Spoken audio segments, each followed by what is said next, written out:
guys. Hello. Swim. Are we ready? Goodness. Let's walk a little bit then. Come on. Oh. You've chosen a good morning. Yeah, it's stunning. Kiki. Luckily the storm's held off. No. Oh, Titan's pooping. Oh, God. Oh, no. Go, go, go. That's the game. Ready? Oh, so Lauren, thank you so much for having us in your current new home of Portsmouth. Yeah, current, new, old. I've just returned. So, yeah. I've been away for Tokyo 2021 I left. So, come back last year. So, a little bit away, but I've come back. Yeah, I think, when somewhere's home, and I have realised that I love being by the sea. I'm not so sure it's for my open water because I'm petrified of open water. But I do like being by water. I loved my little stint in Twickenham. It was great. But when you do triathlon, it can often be easier to be nearer the South Downs. I've got the sea. I've got a great setup here. My PhD is at Portsmouth University. So all my friends are here. So it kind of just felt like the right move to come back. And I'm glad I have. I feel really settled. The dogs absolutely love it. So yeah, it's been good so far. And just reflecting on the past year for you, how has it kind of felt having a bit of downtime after what was a pretty crazy period leading into Paris? It was quite full on, really. Yeah, last year was really hard, and I think I learned more about myself as a person and as an athlete. I haven't really had an injury or an illness before, so having long COVID, and this is where I was really grateful that we have such a great team at British Triathlon, because they led me well. We did what we could, but it was about readjusting the goalposts. Like, as an athlete, you're always going in looking for the gold medal, for the best performance of a lifetime. Kind of got taken away from me, and it was about what's the actual best that I can produce with a limited time and a limited system. Which, when people say, you're an athlete, you must know everything, you're the best you can be. You're constantly learning. That was my 22nd year of being an athlete, and I was learning something completely different. So yeah. It was great. We then saw after Paris, I had a bit of downtime to see if I could really relax the whole system. And I think it's helped. I'm still only really at 60% training capacity just because I'm doing the PhD, and it was like a recovery year, both mentally, physically. So it's been a whirlwind. I'm still training, still enjoying it. I raced last night at Eton Dorney, feeling a little bit sore this morning from that. But yeah, this year wasn't necessarily about having the best performances in 2025. It was about a bit of healing, both mentally, physically, and I think I could happily say that it's going well. Yeah. And you mentioned just reframing your mindset. As someone who has been sort of on that athlete career path since, before Beijing. Yep. How has it been just doing that readjustment, and it can't be easy to put yourself in a frame of mind to ask those questions of yourself as well, to ask what you really want out of sport.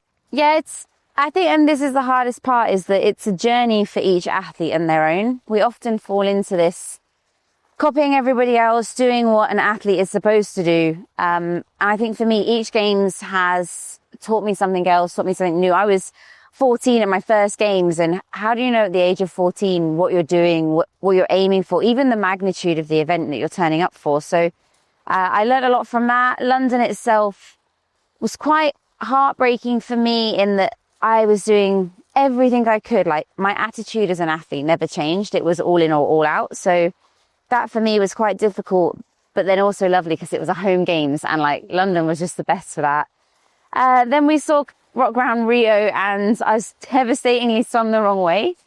And I often reflect back on that and think, I would have gone into Tokyo as the reigning Paralympic champion. But I think I learned a lot about myself there, in that what happens in the moment is also as important as the end result. So I didn't panic. I didn't get upset. I still delivered a silver medal. So that taught me a lot. Then come around Tokyo, which was obviously the pinnacle. I got the gold medal.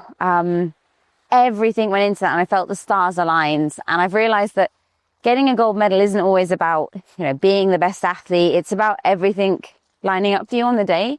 We've seen, in Tokyo, Georgia had a puncher Like you and triathlon's a little bit unpredictable. You can't control things like that. So the stars aligned for me on that day, and I was really, really happy. And then rocked around Paris, and I've never in my life had to go, okay, well, I'm not going to be firing physically on all cylinders, and I've never had that. We did really well, but actually I went in and I tried to enjoy what being at the Paralympics meant. So like, I went and got my face on a stamp. I made sure that I looked at the venue and everything, because sometimes I'm so tunnel vision on the performance itself that I don't think about. Around. Yeah, and this time felt really wholesome. I would have preferred, to have been a defending champion, but it was actually taken away from me. It was never going to happen. I could do my best. But yeah, so that's why I think I got quite emotional on the finish line. Just because it took so much to get there that I've never had to normally do. So yeah.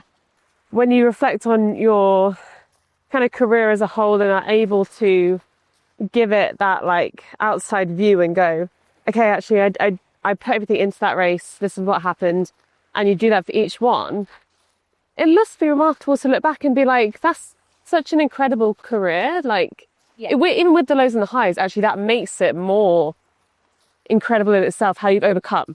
And I think that's what I teach younger athletes is you will be so focused. Everything until the gold medal felt like a bit of a blur, because you're so focused on that one pinnacle of everything, bringing home that gold medal, that you don't often value the journey. Yeah. And it's the journey that actually made me the athlete, like dealing with the lows. And I often say the success is great, but you just move on. Like you win and you're like, oh yeah, that was great. What's next? Yeah. Whereas when you have a failure, you pick apart what went wrong, you think about the things you can do better, and actually it's better for you, like from a performance perspective, if you don't succeed, because you start looking at all the things you could do better, which makes your next performance better. So I think for me, going through the whole career is, there's been more lows than there has high, even though in my triathlon career there's been so many highs. And you live your life in 4-year cycles, which is also quite difficult, because 4 years sounds like a long time, but it goes really quickly. And when you break it down into performance plan, there's so much to work on and improve on. So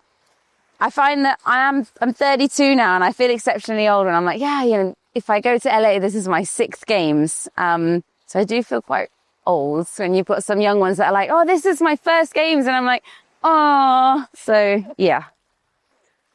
But then you're looking back at how you initially got into the sport. I assume that you kind of went down the route of going, swimming maybe isn't for me anymore, or if it's not really ticking those boxes. And actually, how can you maybe challenge yourself in other ways? And it was your uncle, wasn't it, who got you into triathlon? And I'm staying with my uncle before Wollongong this year.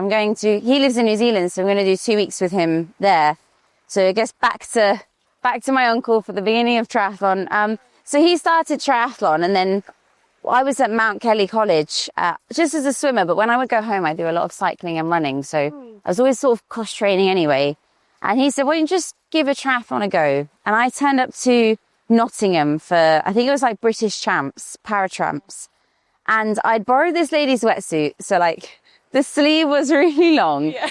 I thought that a wetsuit kept you dry. I know in my head now that doesn't sound quite right.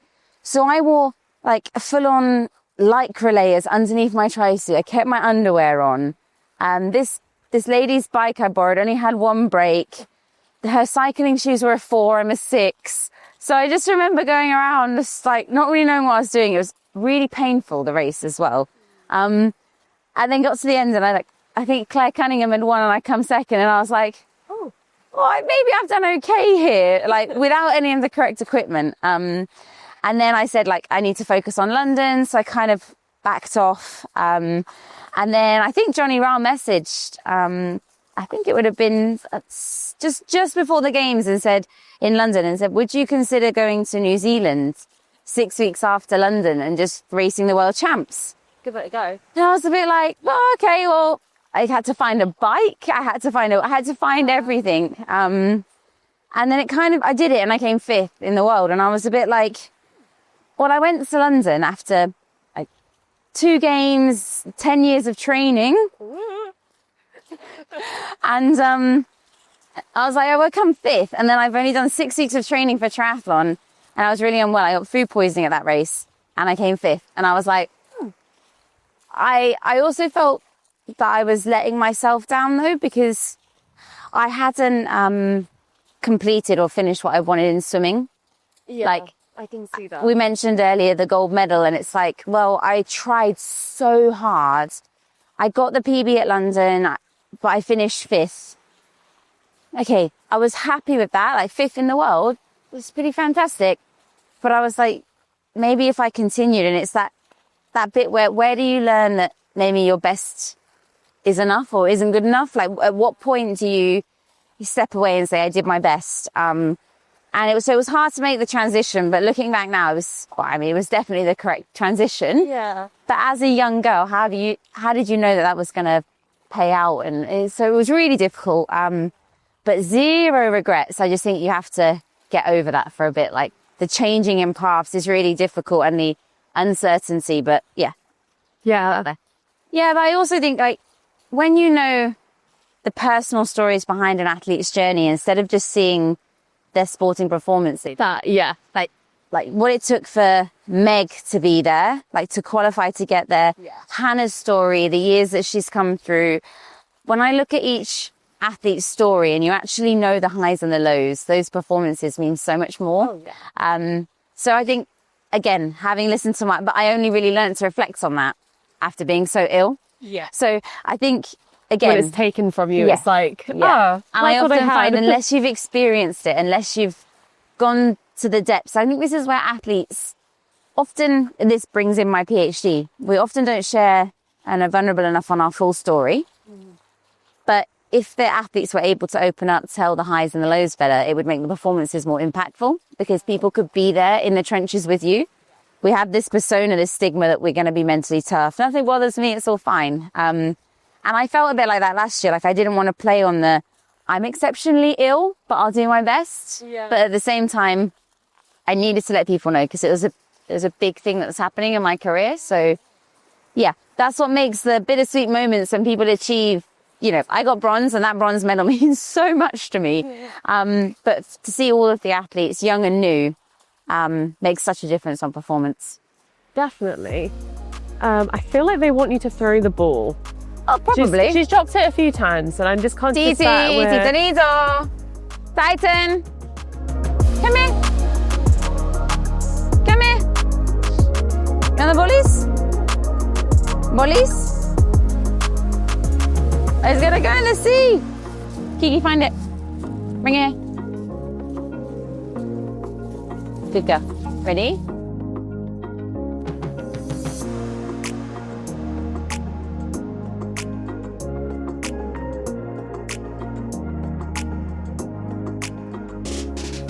the opportunities away from the blue carpet, whether it's kind of TV or trying out different sports, being able to dip your toes into sort of the other side of the fence. You know, when I first met you, we were doing media at Swansea, and it was completely, you know, you got to see it from the other side. What has it been like kind of getting to have a mixture of both sides of it and getting to do that as well? I think it's been quite turbulent for me since finishing in Tokyo. I think I spent 17 years hunting a gold medal.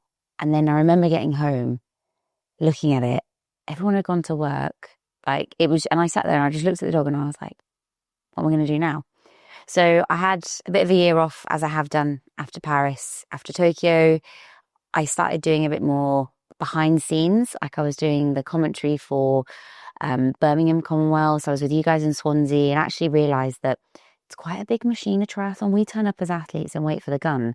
But if you knew that, like, up in the box, they're reading a script and then there's a light, have you cued the refs?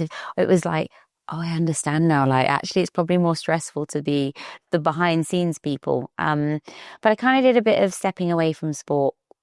I'm a big believer in either you're in or you're out. So when I'm in as an athlete, there is no stone that's left unturned. I'm very tunnel vision focused.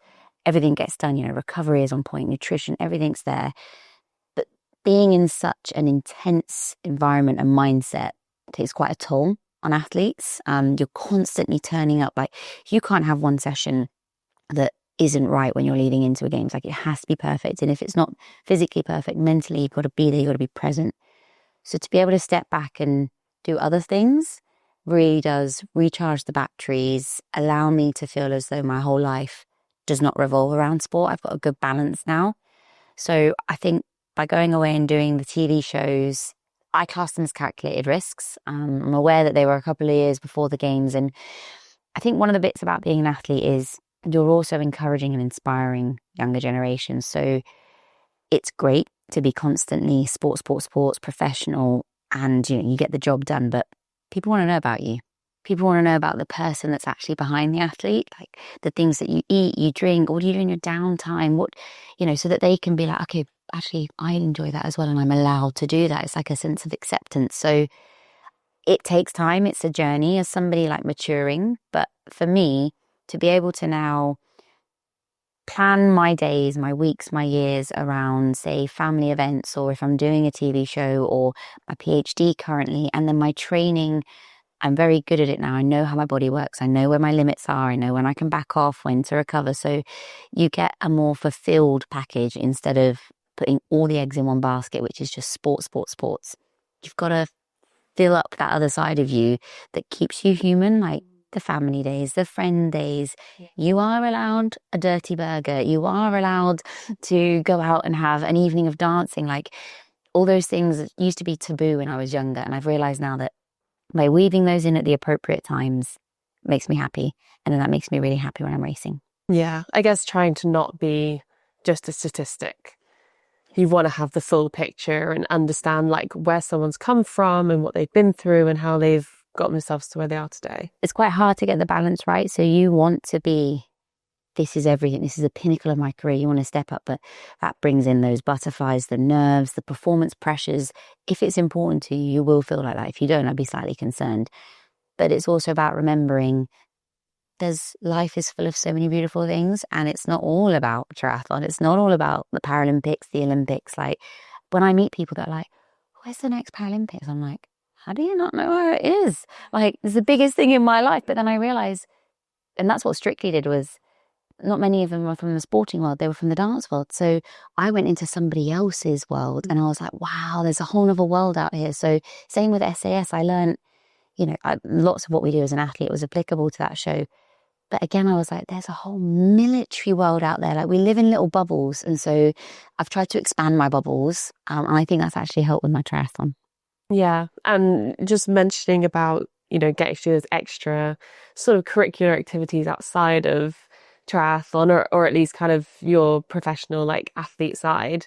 You recently went to go see the Lionesses. I did. Play, yeah, which was incredible. What was it like being there on the ground that day, getting to see them win? Like, it's insane. I think, and there was one standout thing, and I was there with Adidas. It was fantastic. We were all in stripes, obviously, in the thing. But one mum, she must have paid a decent amount of money. She had her daughter with her, her son, and I think the husband was there. But the little girl was in full Lionesses kit. And we were right behind where the Lionesses were. And she was constantly trying to find them. If one of them turned around, it was like, please see me, please see me. And she knew all of their names. She would be telling them how to play the ball when they were playing. And we all sat there as a couple of athletes. And we were like, wow, this is what they're doing. Like, I think that little girl one day is going to be out there playing. She was so inspired and enthusiastic. And I was like, if anything, when I'm racing as well, that's really important to me, is that you're bringing through the younger generations. Like, sport created who I am. It gave me opportunities. It made me the girl I am. So the impact that they're having on that little girl was, when they lifted the trophy, her little face, and she was jumping, and I don't know, it was just great. And for me to, I've been in women's sport for so long now, that stadium was full. There were over 34,000. Like, it was a record. And it just, England fans were there being England fans. But like, it just felt as though they actually had an atmosphere and it was watched. My dad was at home watching it. Like, everyone I knew was watching it. So, I mean, the penalties come round and I was a little bit nervous. Like, we don't really have anything like that in triathlon. Like, you've crossed the line exactly the same time. So now do a swim bike run off. Like, it's not a thing. But yeah, that was really nerve wracking. And And yeah, I felt bad for Spain. Like, you look at different, they tried just as hard, but it was very nice. I was in an England shirt and I was like, we just won. So yeah, it was really good fun. Yeah, it sparked so many conversations about women in sport and like what it means. And I think for the first time, a lot of people viewed it just as football, like not just women's football, which was really cool. Have there been any moments where you have felt like you have directly impacted on someone, or you've seen at a race, someone's watched you race and you thought, hopefully I've potentially, encouraged them or inspired them to want to There's been a few different things throughout my whole career, whether they've been, my biggest thing on Strictly was I was at 14 million people. So semi-finalists. Yeah, thank you. The impact there was, I wasn't the best dancer, but the impact was huge. Me and AJ weekly would have video messages, emails, everything saying like, I've got 2 daughters and they think you're a princess, and I'm telling them, look, if she's doing it with one hand, you two can do anything. Had one lady who went to Sainsbury's at the age of 70 without a prosthesis on because she saw me on TV. So it's not always the sporting impact.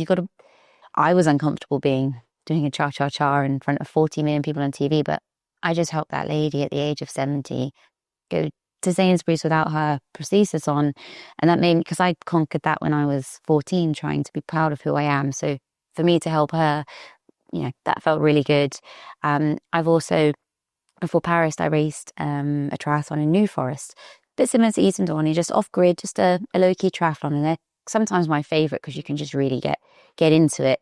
But there's a lady can float next to me. She's like, are you Lauren? I was like, yeah. She was like, oh, I heard you speak last year. You came into one of our offices. And she was like, and you said that I need to get outside my comfort zone and do something. She was like, I signed up to this triathlon and now you're here next to me. And I was like, well, I hope you have a really good time. Like, please have a good time. She was like, yeah, I'll try and stick with you. I was like, okay. That just, my words had an impact. And so all those things, I think just leading by example. I often don't say much about things that I want to see change. I just try and do them. So whether that is going on SAS, I got told at a careers festival at the age of 16 by all 4 of our forces that I had one arm, so I wouldn't be allowed. So SAS rolls round, and it wasn't to prove a point, and they probably don't even remember me, those guys, but I needed to know that there wasn't a limitation for me. So most of the time when I take on challenges or you see me do something, it's because it's a skill maybe I've not got and I want to push myself. But if that means the story pulls somebody else along or makes one other person go, if Lauren did it, I can do it. Yeah. That's my job done. I know at university you studied psychology and now was doing your PhD. How have you found applying those principles that you've learned into a study? And I know you're kind of working with sort of the elite athletes at the PhD level. So how have you found kind of that, applying that across? Yeah, I think one of the things that, and I don't know if it's in particular the discipline of swimming, because obviously you're up so early in the morning, same thing in the evening. Triathlon, obviously you're juggling 3 sports, and sometimes you've got 3 sessions in a day. You learn to be very efficient on your time. And I've actually noticed as I've hit nearer 30s into mid-30s, recovery is becoming quite an important part of my athletic career. I used to be able to go and go and go, and now I'm like, oh, I need a nap. But yeah, juggling it all has been pretty difficult. I struggled in between Tokyo and Paris quite badly, actually, with my own mental health. I didn't want to go to Paris. I just got into a place where I wasn't enjoying the sport anymore. It felt like a chore, and it felt like I had to do it, and it wasn't, I used to love, it used to be everything to me. It was really hard to deal with that. But I found a way, sat down, spoke to people, and, I found a way to get myself back on the start line. But then I thought, right, well, there must be so many other athletes that have had a long career or are struggling mentally, and we don't talk about it because, we're athletes. We are tough as tough, hard as nails. And, you'd be concerned on, will I get selected? Are people going to perceive that there's, a weak part of me, and that means that I might fail in delivering a medal? A lot of athletes can deliver a performance but not being 100% mentally secure. So that's not the case. We have this stigmatization around it where we won't come forward because we don't want to be perceived as weak. So I thought, right, well, I need to change all of this. If it's also hard to transition away from sport as I found it, let me look into that bit. So my PhD isn't to change the system, isn't to create a new model. It's to map the mental health narratives that our Olympians and Paralympians say or talk about within an Olympic and Paralympic year. So really, I'm looking at the stories. I'm looking at their stories to identify how their mental health was, the highs and the lows. You know, January to sort of March, you're sign of that early season. You're still putting in hard graft, but you're aware that you need to get sharper. Then you start injecting a bit more speed and you're getting near to your race paces. And you've got that phase right before the games where it's kind of quite sacrificial because you don't speak to many people. You don't say yes to anything. You're quite cut off, aren't you? You really? are literally just doing everything. Your body is a temple. It's all you've got and it's what delivers. So anything that jeopardizes that is a no. Then you got post games. Did it go well? Did it not? How does that feel? What does it look like? You go through the Christmas period, and then I interviewed in January. The difference between what they said in their interviews just after the games to January was incredible. But for me to listen as an athlete that's done the journey, I learned that actually I've been through the same thing. I'm not alone. I'm not isolated. I'd love to get all the athletes in a room and be like, right, just talk to each other because you're going to help each other. Because you all do the same thing. So the PhD has been eye-opening, and I have 6 Olympians, 6 Paralympians, all medalists, finalists. So I've got some great people that wouldn't normally probably do some research of this standard. So I probably have too much good data because I sit there some days and I'm a bit consumed by it. Where do I begin? Oh my gosh, I got a lot, but it's going to be great. And I just want this piece of research. You would read it, mums would read it, coaches would read it, boyfriends would read it, partners. And so you can truly understand what it takes to stand on that start line and to deliver. And it's not just on the day, it's the whole lead up. It's quite special and unique. So yeah, I think it just to give a better understanding might then just help athletes feel like they're listened to and heard. Yeah. And when you got to the finish line in Paris, what was going through your head in that moment? Like seeing like the blue carpet was there, you're like, I'm done, I've done it. Like when you cross, obviously I know Grace was there and that probably sparked like, and Claire as well next to you, like a lot of emotions, the three of you back in that moment. Yeah, and to be fair, I haven't actually spoken much about Paris. I knew going into the race, I wasn't quite sure how my lungs were going to hold out. And actually, they hurt a lot in the swim. They did. I also struggled. I got caught behind the Canadian, but then going out into the wide water meant I was going to have a faster stream. So I'd have to dig even. So I stepped behind it for a bit and then I went for it when it was a bit more sheltered. And then I thought, I honestly thought I was probably going to come fourth. I really thought the Canadian would bring a really good race. It's the games. I kind of made peace with that. Kind of destroyed me inside a little bit. But I thought, okay, well, let's keep going. Bronze might be there. I knew that Grace was she's in the form of her life. And Claire is just such a strong competitor. Okay, they're off on the bike. And I thought, let's just see if we can get to the front of the bike. The bike is always my strongest. So let's see if we can hurt them a little bit. So I caught up the 25 seconds and then I got to the front. Paris was a tricky course. I'm built for hills, straight line, power. I can pull away. By the time you got the bike to speed, you were turning. We had cobbles, we had turns. It was very difficult. You couldn't really pull away. So yeah, I hadn't done it. I'd done it on a line bike, which is not quite the same. I was like this, I can't, boo. All the cobbles. Not got adjusted brakes, but it's fine. My mum was like, slow down. So yeah, I didn't have that experience. Confident in my handling skills, did what I could. So yeah, into T2. It's Grace's bread and butter. We hadn't actually got me into anything sort of above tempo pace on the run because it just sent my heart rate through the roof. So I was like, okay. You've come out first. I heard her coming. Fine. And I said to her, I was like, go get it, Gracie. I think about another 10 seconds later, Claire come past. And I mean, at this point, like my heart rate's gone through the roof because, long COVID's there. Okay, fine. Well, then I got told after we had 3 laps on the run, last lap was 800 meters. My coach said, you have 4.5 minutes till fourth. And in that moment, I thought, okay, you've got a bronze, well done. But then I thought, she's not going to catch that. You are running in Paris with all these fans. You can see the British flags. I could see my sister, see the Eiffel Tower. I thought, let's run along here. If you never know the future, this may be your last time flying the flag. So run down that, everyone who had a flag, I tapped their hand, blew a kiss to my sister. And then I always joke when I'm speaking at it, because I put up a picture that says that, and there's two images that are like 15 seconds apart. One is I'm smiling going down the blue carpet, like, and then you see me cross the line, and it's the effort, the mental toll of not being able to train how I wanted to, and all of the mental issues that I'd had leading into it. I was just like, and in that moment, Everything. Yeah, I broke down, and I think I'd been holding it inside for so long because it was just painful to think about going and not being in the form that you want to be, which I've never had in my whole career.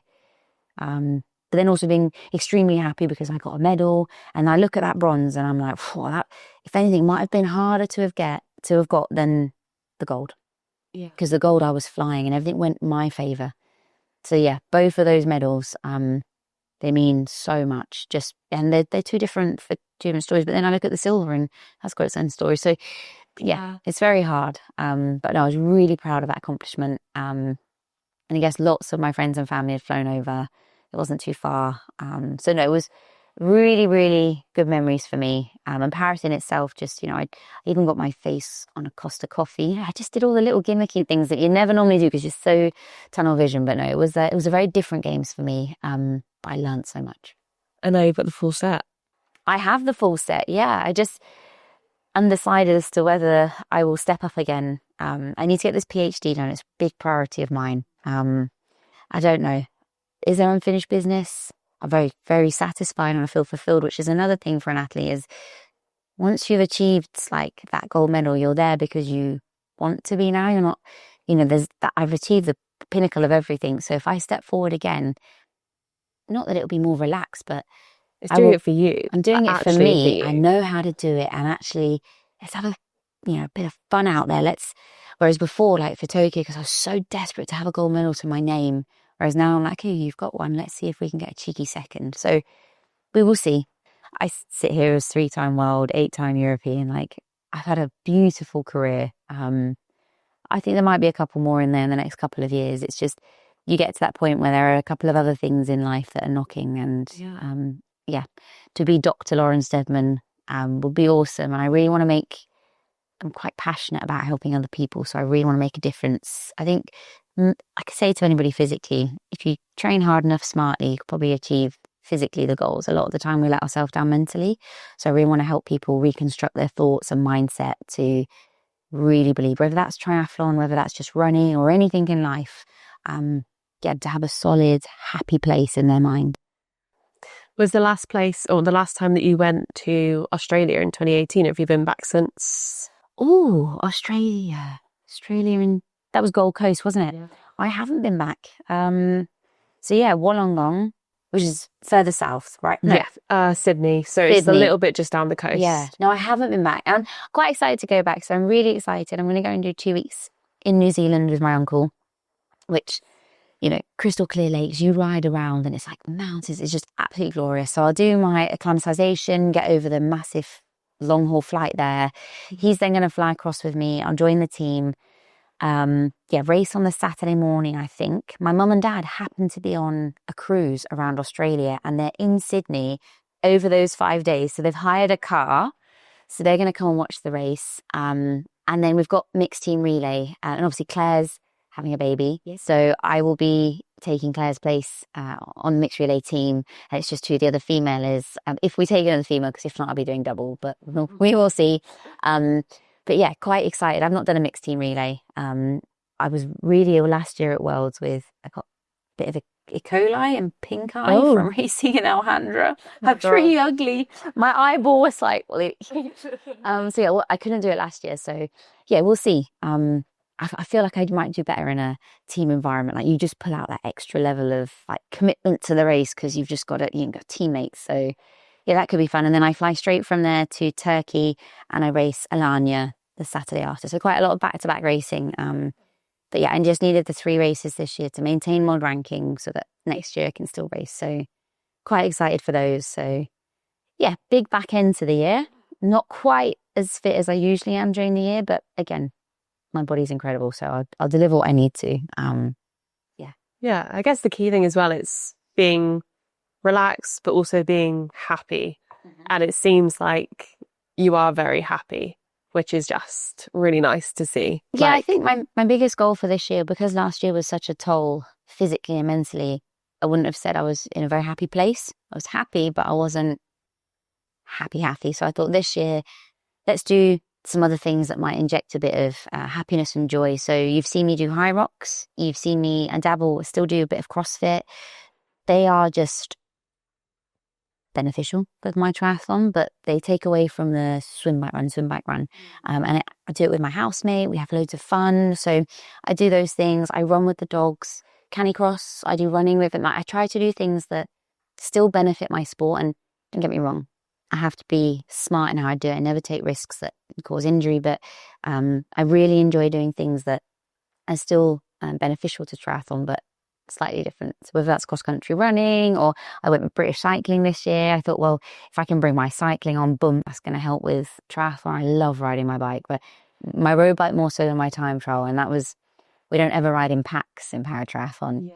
And that got me a little bit like, because you're looking around like, please don't come near me. Yeah, and then all of a sudden one person just goes, Phew, and you're like, okay, let's go. Like, whereas when we race, from the moment you get on your bike, it's your power, the best you can hold, like. So yeah, all of these things, like, how can I say at 32 and after 5 games, I'm still learning? Like, I think that's a good thing. So yeah, expanding everything I'm doing, dabbled in a bit of boxing. My partner's boxing coach. So I don't think that's one for me. I'm not sure. I'm a fighter when I race, so I'm not entirely sure I'm a punching fighter, but yeah. So no, it's been a really good year so far. Yeah, wholesome is probably a good word. Yeah. And I guess just like kind of closing remarks, in the kind of next couple of years, what would you say your ambitions are within the sport? Is it to inspire people to kind of get involved? Is it to keep your own fire burning?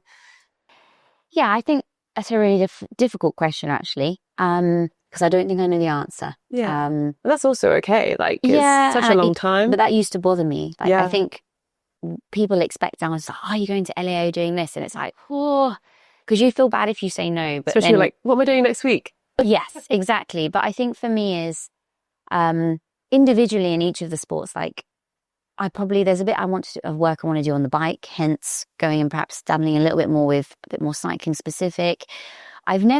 This sounds really like, I've never really reached my full potential in running.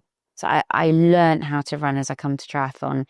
Just before Tokyo, we switched me to like 4-foot running. I got better posture and I was able to hold the speed better.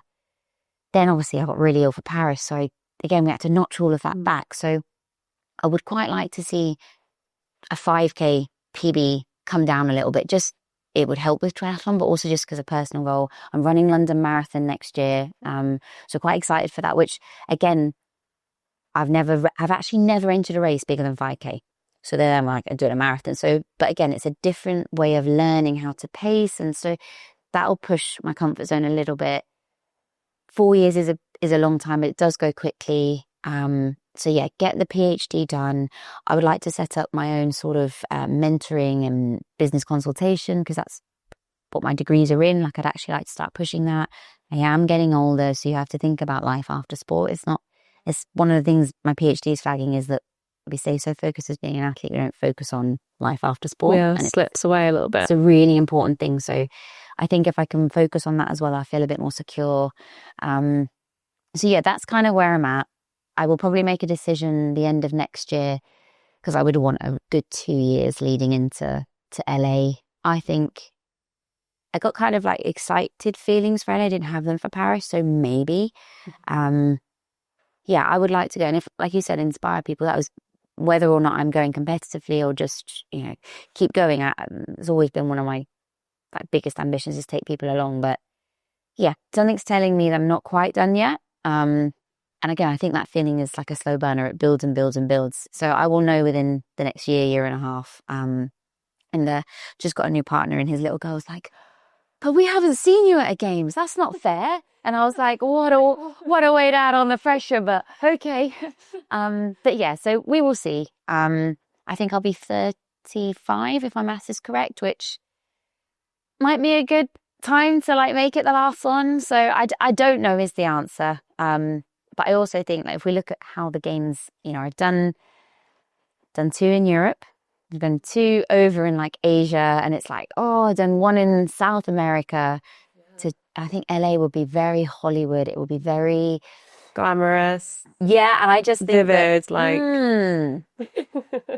and also I've only got 5 lines up there, so probably could do with having 6, but we will see. I think if I was to commit to it right now, I'd feel a massive sense of pressure. But it would also just be nice to see if I can truly, truly heal my body, so that when I go in next time, I'm actually giving it what I know I'm capable of instead of having to deal with COVID. I think also it makes it more real and grounded when you ask someone, are you going to go and do this massive thing in 3 years' time? And they reply, I don't know. Because it's really difficult to put yourself on that pedestal and say, yeah, I'm going to go do that. You can't guarantee it, and also you might not want to. And so it changes all the time. It's got to come from you. Yeah. Your reasons as to why you do something have to be for you. It's very hard to walk away when other people probably go, but and you're still, and me and Grace have had the conversation. Grace is like, what do you mean? She was like, but you're still here with me. What? I don't stop racing. And I'm like, Grace, when you've done another 3 games, come and tell me how you're feeling. Sometimes it's just that, you've saturated one area, but at the same time, it does, the blue carpet still gives me little shivers and tingles. So I do still enjoy the environment. And triathlon itself is a beautiful sport, any age, any ability, disability, all over the world. And I don't think I'll ever stop being a triathlete. I never really retire because I don't think I'd stop sport ever. It's just whether you go to the depth that it needs to deliver us another medal. So, yeah. But thank you so much for having us today, Lauren. It's been great to come down to Portsmouth and kind of see where your hub is and where, you train and you live, and to meet the beautiful dogs. And yeah, obviously the weather is, luckily it held off. There is a massive storm coming, but it's been lovely. And thank you so much for the coffee. And you're very welcome. Thank you.